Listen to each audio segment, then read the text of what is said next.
Hey everybody, welcome back to another episode of Behind the Scenes Worship Podcast. My name is Soraya Scott, and sorry I have been MIA for a couple weeks there, okay? Life has been lifing, and we trying to get back on track. So let's get into today's episode. So of course, I'm scrolling on TikTok, and I come across this video of a choir singing I Won't Go Back by William McDowell. And so let me show you what's going on in this video. Before your presence came and changed me. I won't go back, I can't go back to the way it used to be. Before your presence came and changed me. No, I won't go back, I can't go back to the way.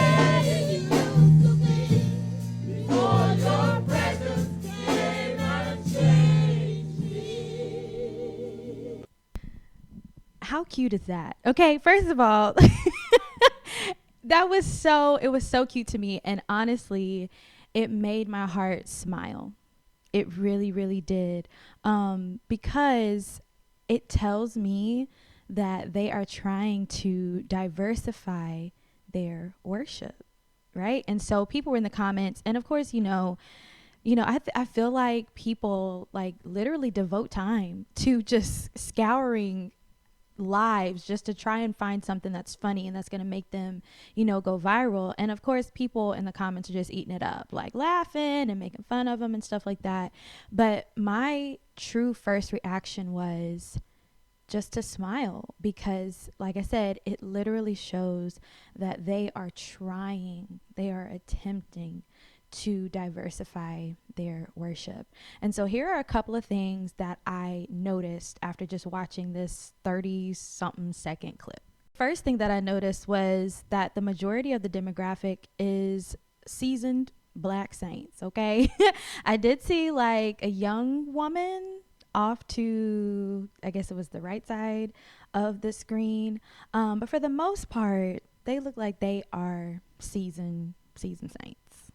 So what that tells me is that their usual song selection is probably more traditional gospel, like hymns. I can definitely see this being like a Mississippi mass choir type of church. Like they definitely they got the word, be at the great coronation, gonna be held. Like that's like that's the vibe that I get from just looking at them. I noticed that like the musicians really don't sound bad, but it definitely does sound like this is not their normal style of music. Like contemporary worship music, that's really not what they usually play.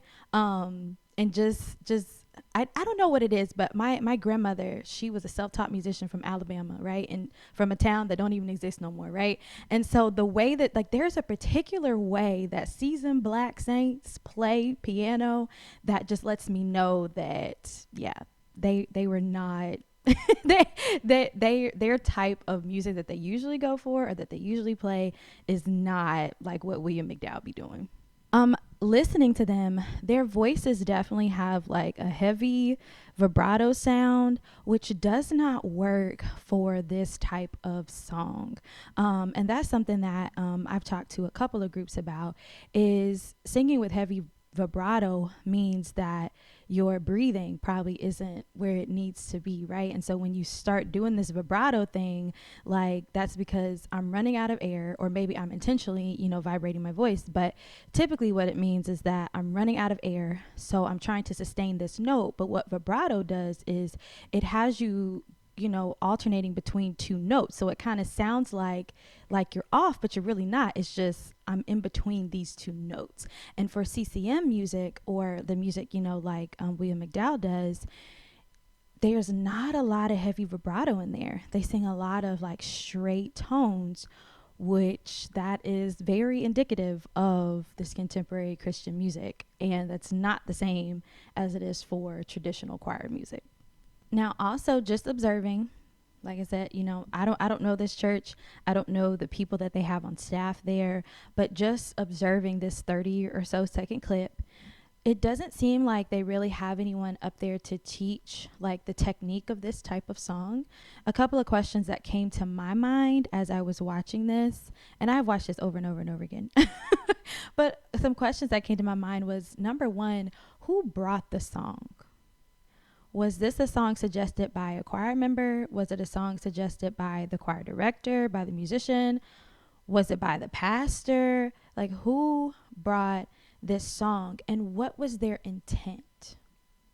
Did they just like the song? Are they really trying to diversify their worship culture? Are they trying to move, the choir and the music and the church itself into a different like direction? Like, what was the intent behind the song choice? And depending on who brought it will tell you what the intent was. The other thoughts that I have is, number one, they really don't sound that bad. They really don't. I mean, yes, it sounds seasoned. Yes, it sounds like, it sounds like exactly what it looks like. It really does. But they really don't sound that bad. And to me, I feel like what would go a long way is blending and then technique. Blending and technique for how to sing this particular type of song, some training, some teaching, some classes on how to sing this particular song, I feel like would go a long way for them. And the last thing that I would say is that trying to change culture, it is never, ever easy. There will be a lot of discouragement along the way because people don't like change. Nobody likes change. Change is uncomfortable. Change sometimes hurts. When you are trying to change a culture, you have to be prepared for the ups, the downs, the wins, the losses, the praise, the criticism. You will have a lot of bumps and bruises along the way. But if the Lord is leading you in this way, like, it doesn't matter what people have to say. It's better to be obedient to the Lord than to be obedient to people. And so one of my favorite stories that demonstrates this so well is Judith McAllister. And I've heard her on several occasions talk about, when she was at West Angeles, right? And Bishop Blake was the pastor at that time, and they were, starting to transition into praise and worship. She talks about how, the people was not going for it. She talks about how her car was keyed. People were calling her a witch. People were writing letters to Bishop Blake and was just like, this lady is a witch, And she said people would tell her, don't tell us to do that. We are not like those other people. We are not white. We don't ask us to clap. Don't ask us to stand. Don't ask us to lift our hands. Don't ask us to do anything. And hearing that, of course, is discouraging. Hearing that is, of course, discouraging.